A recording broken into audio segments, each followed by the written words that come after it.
I didn't see any of the guys again until later that evening. We linked back up with the last of 2nd Squad. Corporal Doyle was still looking for men from his unit. From the 82nd? He was a long way from his objective in Saint Savor. Yes, sir. Well, I was a long way from Carentan. Sir.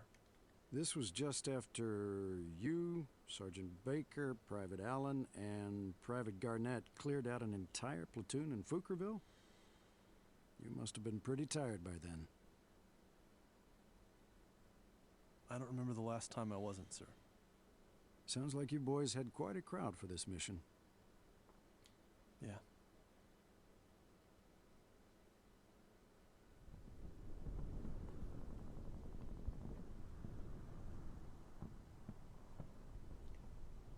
Those Halftracks were pulling 88s into town.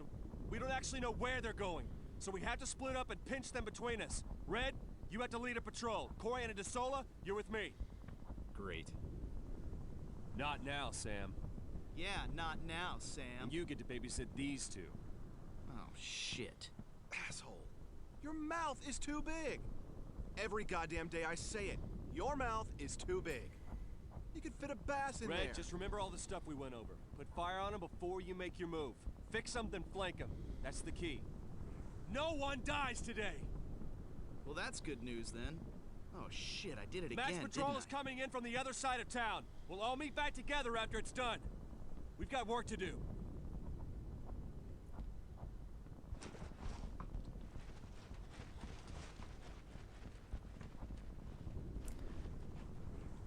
Hello and welcome everyone, this is Cavalier Astoria. You were with Sarge when he died?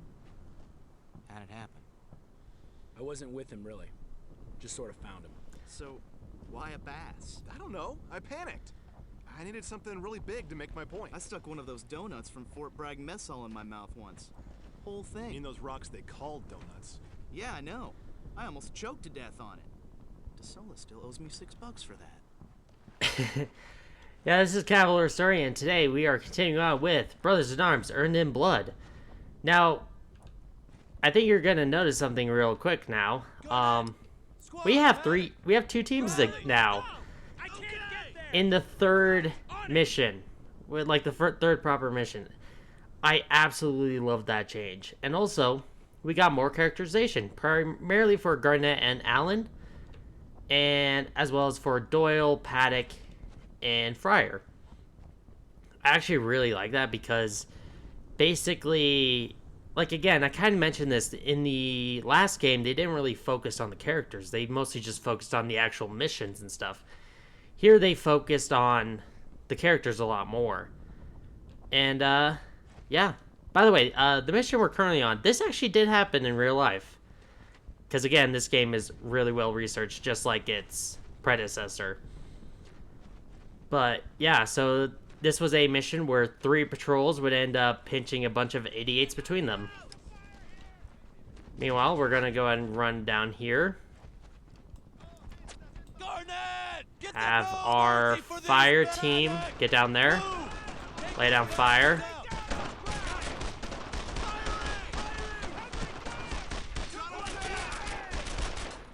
Alright, awesome. Alright, get them pinned. Let's get the fire team around. Alright, squad, get over here! Go! I need suppressing fire! Alright, so we're gonna have the fire team stay down here. Lay down covering fire.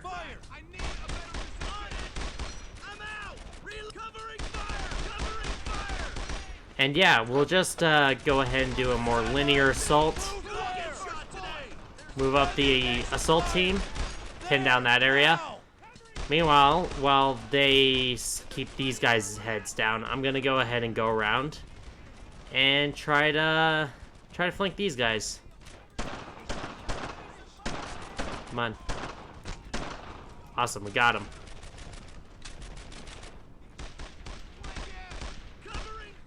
Alright, let's move up. Oh, nope, nope, I don't want you guys to assault.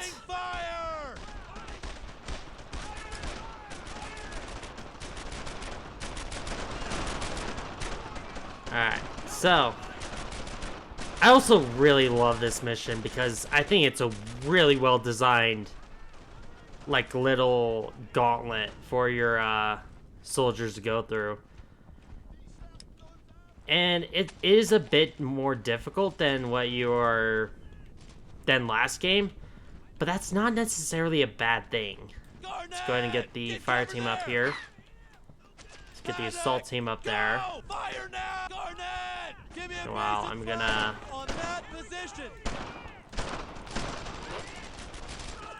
Alright. Okay, we got one.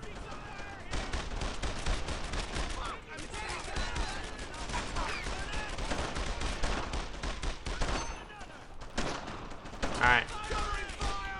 Good thing they're just generally in bad cover. Do I have a second weapon? I do not have a second weapon. Alright, awesome.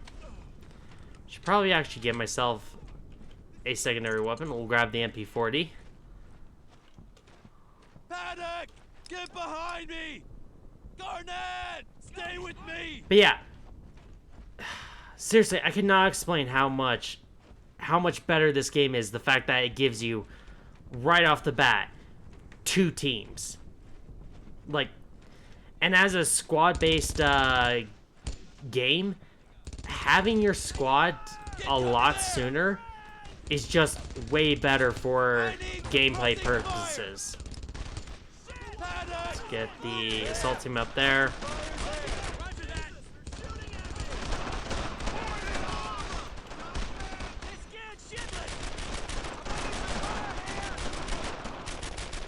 Might actually be able to kill that guy. I think we managed to get him. Alright. Assault team, move over there. We'll keep the fire team suppressing. Meanwhile, let's get the assault team over there.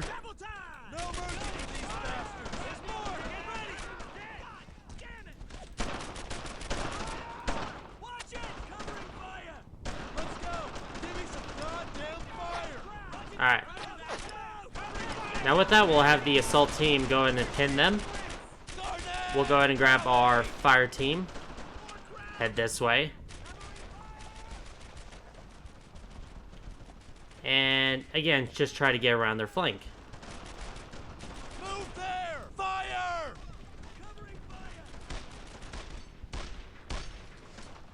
Alright, come on.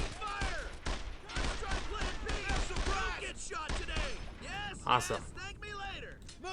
Alan Garnett, get over there. Hit that MG hard. Paddock! We'll now grab...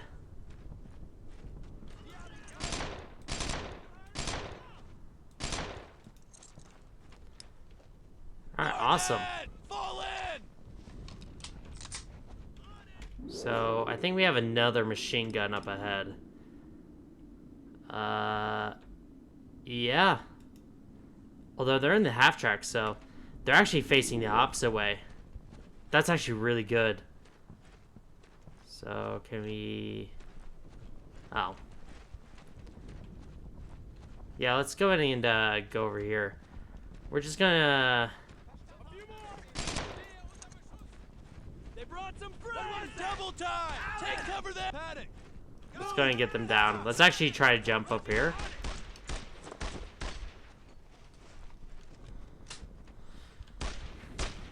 What was that? Okay. These bastards actually managed to save their friends. So, we're not in the best location right now.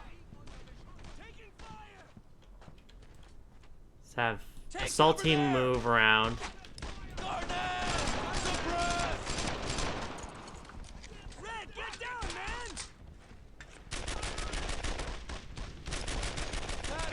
Paddock. Paddock, move.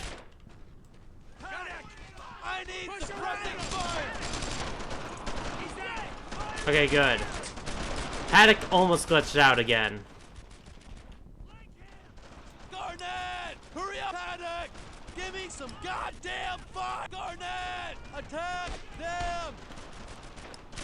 Yeah, Paddock almost glitched out again. And almost got himself killed like he did in the last mission.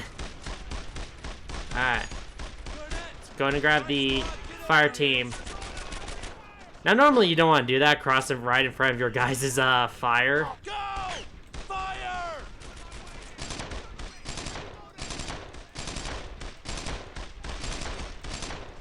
Fire in! Who wants the first bullet? Get on his flank! Double time! Alright. They're screwed! I'm out! We're gonna wait for the assault team to go over here. Covering fire! Paddock, don't get stuck again. Take cover there! Guys, fall in! Paddock. Who wants the first bullet?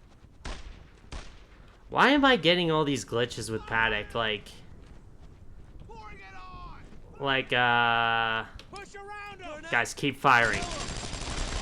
Cover me! Covering fire! Paddock! Shift! Fire! Shift! Fire! Yeah, Well, that bastard did more! Get ready! Put some fire on him! Garnet! Give me some goddamn fire! yeah. I don't know what's up with Paddock's AI in these last two missions, but this normally never happens in this game, so kind of a shame. I want to show off why this game is like really cool. Paddock! I need you over there! But hey, I think that's actually like the only glitch I've ever like ran into is just Paddock for some reason getting stuck, and it's only Paddock. I mean, Paddock is kind of an idiot, but he's not that much of an idiot.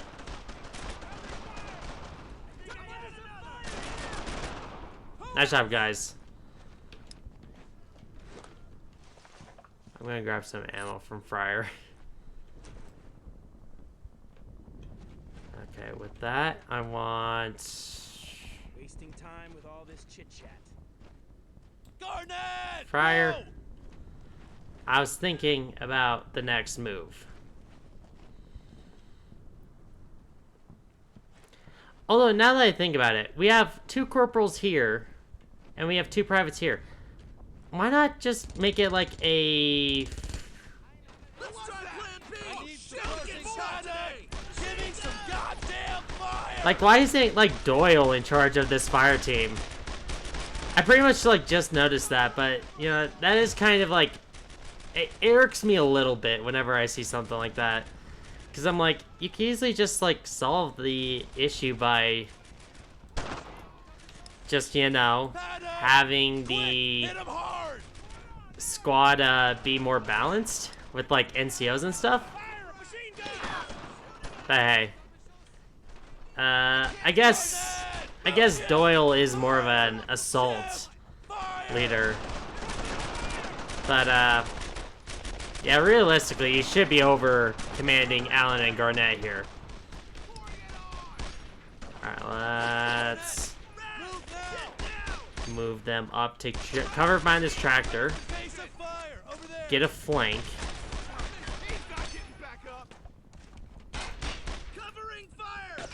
Alright. Awesome. Ooh. Let's get Paddock up. Then we're gonna grab Paddock.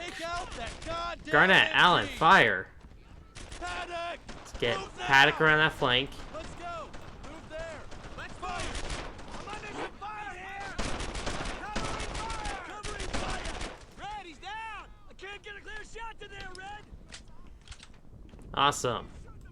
Garnett! Go! That was a bad time to change. That was a bad time to change guns. Follow me! Paddock! Boys, saddle up! Oh, here's Baker with the Sola, which, if you notice, kind of always confused me because you don't see Corey until day 7. Corey went inside but never came back out! He's still alive! It's Corian. Fair enough. But there are Germans all around that damn convoy. Red, we'll lay down fire from here. Get inside that farmhouse and get Corian out. Then flank the trucks. Got it?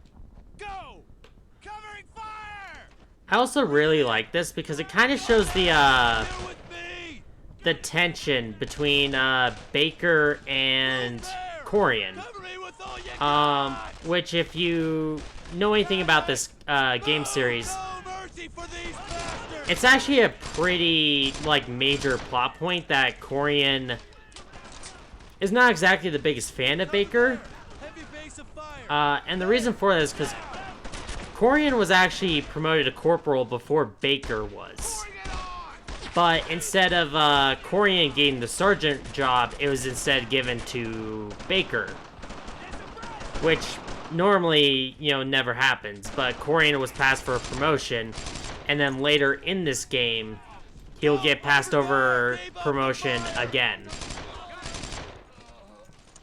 So it kind of helps like show the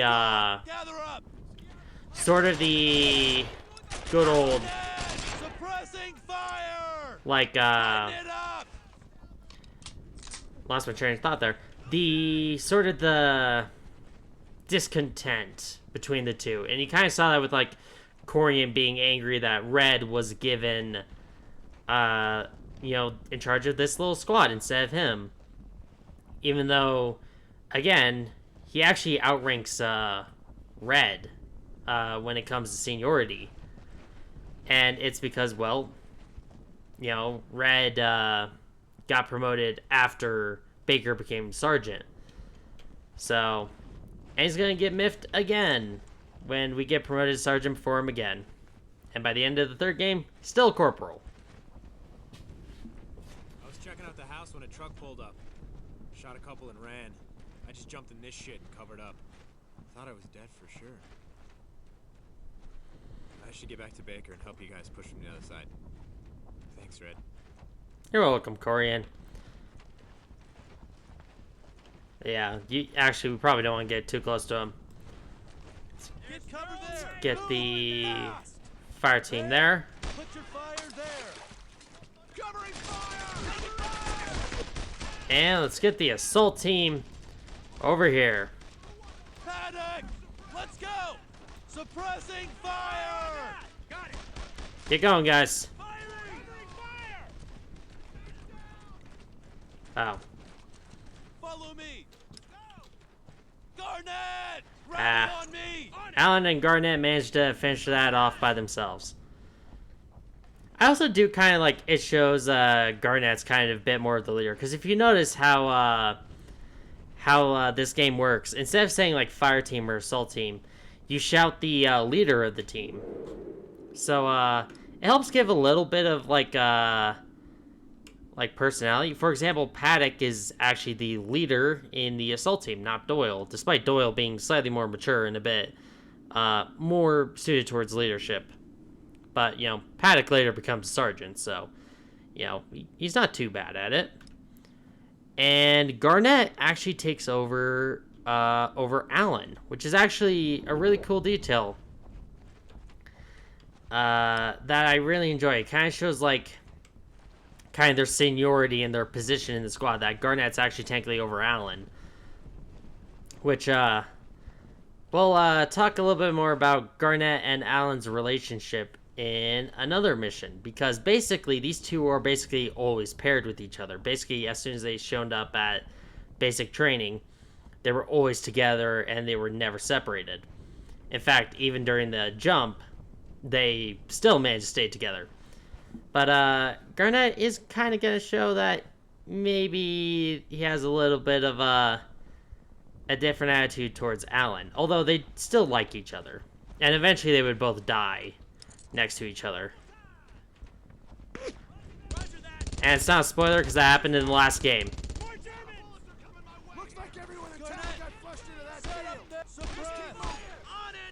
Alright, we got Mac here. Firing the, a 30 cal. So, oh god.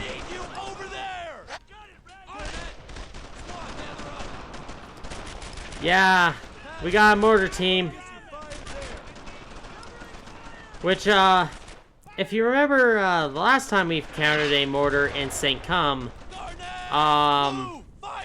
we lost our entire assault team before we even had the vaguest chance of being able to use them in town. Which is, interesting. Mac's dead. Just kidding, he always survives.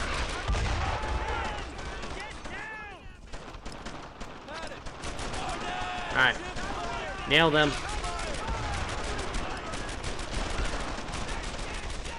Alright. Alan Garnett, move.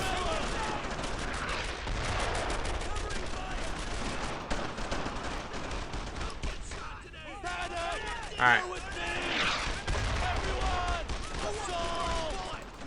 You know what? Screw it. We're gonna assault. We're gonna have everyone just charge in. He's down, Red! Guys, full in. Paddock! Titan formation! Got it! Yeah. Just Paddock! have them fire. Garnett, Allen, get out of there. At least until that that half-track moves.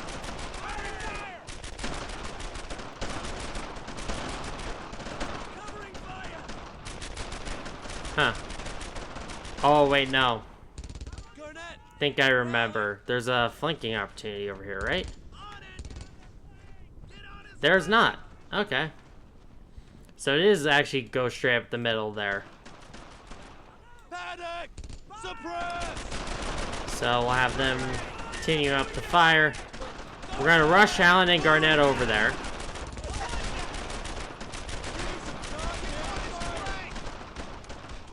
That's gonna chase off that half-track. We're gonna see if we can nail him.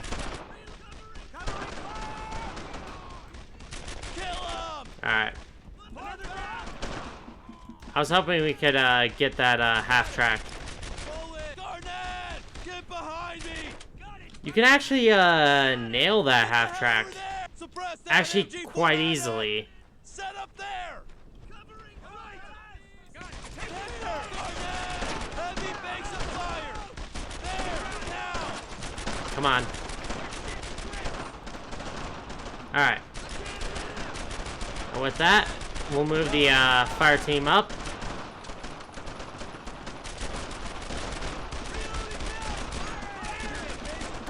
Get fire down, and then we'll grab the assault team. Get them up there. And get fire on them.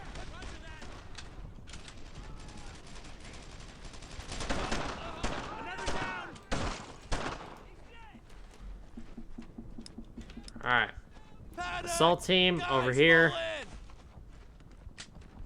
And I want to say this is actually the beginning of the mission. Like, we went through the entire town, and now we've looped around to the beginning of the mission, I think, actually. Yeah, because if you notice, that's the previous field that we went through, like the third section. Let me try to get a good angle. I'm pretty sure that over there is the starting area. And that's the, like, the first actual, like, assaulting area. It's actually kind of a cool little thing where it turns you around. Go! Target that MG-42! Alright, we got him. Alright, squad, get over here! Garnett! Squad, form up! And with that, that's actually it for the mission. For some reason, the other team was just the platoon sergeant Hazy. And if you notice, we saw Paige earlier in the beginning of the mission, and he's not here. He disappeared. But yeah, with that, that's actually the end of the mission. So we'll head over here. We only took out 188. Too risky! The second one turned tail before we could really get at it. Well, hey, taking out 188 is pretty dang good. I tripped. Tripped and completely covered. That would actually suck, especially very early on in the campaign, because it's not like you could, like, easily clean your uniform when you're in the middle of combat. But yeah, we're actually going to take a look at that AAR real quick for our third patrol action. This one, Hell's Corners, that's that's gonna be a mission. I don't hate it. It's just like it's a difficulty spike. But yeah, we're gonna go ahead and take a look at this after action report. So this was actually it was supposed to be C Company was supposed to go in and set up a roadblock in this area. Ended up engaged around that hamlet that we just fought through. And hang on. The effect which it produced on the enemy with a remarkably small number of men, however, was considerable, and contributed as much as anything to the battalion record for that day. Although Captain Fred A. Hancock refers to his platoons on that day, it will be seen that they were hardly more than fairly strong patrols numbering 2 squads or fewer each. So yeah, they were actually moving through the area in order to set up a roadblock in a different area, and just ran into a bunch of Germans. From his position to the rear of the hamlet, Hancock could get very little impression of this engagement. He knew that the point had gone on, and hearing the sound of firing, he presumed it was encountering enemy force of the same size. What he would have done then remains a question had he not been suddenly noted 2 German arty pieces, those are the 288s, technically not artillery, actually anti-air guns. Anti-air/anti-tank guns. And contrary to popular belief, the 88s were designed as anti-tank guns, along with being anti-aircraft guns. They were designed to be anti-tank guns. That's why they had, prior to the war, anti-tank shells. It was not, an 88 crew pointed the gun down and fired it through a tank that the Germans suddenly realized the 88 was really good at killing tanks. No. They knew it was really good at killing tanks, and they designed it special ammo for it in order to take out enemy tanks. Come down the road through the village and halt just in front of him. The capture of the guns then became the all-important consideration. He split his men 2 ways. 17 men with Lieutenant Bernard Boussior were to make a wide sweep to the left, while Lieutenant Jack Borchardt with 17 men would come in from the right of Fornell on a somewhat shorter axis. So yeah, when I mentioned before that they're referred to as platoons, these are more of a patrol element. Now what's weird is the fact that that is actually more of a modern term. Like, the modern patrol is around 16 men, but again, that's more of a modern thing. Like, as far as I could tell, like, it first came up with, like, Iraq and Afghanistan, where it's like, it was 16 guys, because that's how many guys fit into a 4-vehicle convoy. And that was the standard patrol force, was just 16 guys. Which, fun fact, there's not a single unit in the entire United States Army that cleanly splits into 16 guys. There's not a single one. There was no longer any firing near them, but they could hear mortar fire on the village, and they saw a house burning. The man with the Schmeisser, German, that would be an MP40. It was a nickname the U.S. had. Wait, Schmeisser. That was, oh yeah. I was thinking about, I was wondering if that was the nickname for the machine gun. No, that was specifically a British term. But the Schmeisser was a generic American nickname for a German submachine gun. So that was most likely an MP40. Yelled, "Look out!" and he was on the right and had spotted 20 Germans coming across the field towards him. Matthews could see them through the gate. He and the 82nd man stood in the roadway in plain sight and poured fire at them. As it became necessary to change belts on the MG, Matthews and Hicks changed places. Hicks is probably the 82nd man, and Matthews, actually, Schmeisser. Was I initially right with that little statement? That it may have been actually the machine gun? Hang on, let me take a look. There's a reason why I keep my phone on me. That's to look up. No, that's the MP40. So they're talking about a different gun. They're talking about a different machine gun. But no, the Schmeisser is referring to the SMG. As it became necessary to change the belts on the MG, Matthews and Hicks changed places. About 16 of the enemy were cut down and did not move from where they fell. The MG driving in all 2 belts. The 2 riflemen kept firing off to the left of the orchard. They were getting some fire from that flank. 10 minutes passed. A mortar shell dropped square in the middle of the road. Smith, I'm not sure if that's supposed to be Smith, but Smith sent Boone to the courtyard to look for a way out as grenades again began to fall around the building. Boone returned and said there isn't any exit. Smith told him to scale the wall, and as he jumped up besides Boone, he heard running feet as if the Germans were coming around to head him off. 20 yards behind the wall was a hedgerow with a muddy wallow besides it. They dove into the mud and covered themselves with it so that only their lips and noses were sticking out. So that's what happened to Corian, except for these guys, it was a bit more dignified of mud and not excrement. And yeah, that's the beginning of it. If you're wondering, after action reports are written by the actual commanding officers. That's after action reports are always written by the commanding officers. So this one is probably commentary by Marshall, the historian, who's kind of like editing these things and kind of like making notes for future historians. And these ones, hang on. Oh no, this is all done by SLA Marshall. Huh, that's weird. Yeah, normally it's the actual commanding officer who would do it. It would be like Hancock actually writing it.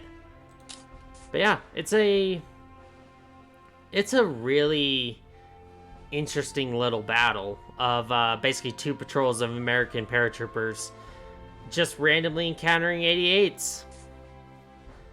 But yeah, with that, if you enjoyed the video, I'd appreciate if you liked and subscribed, and have a wonderful day. Goodbye.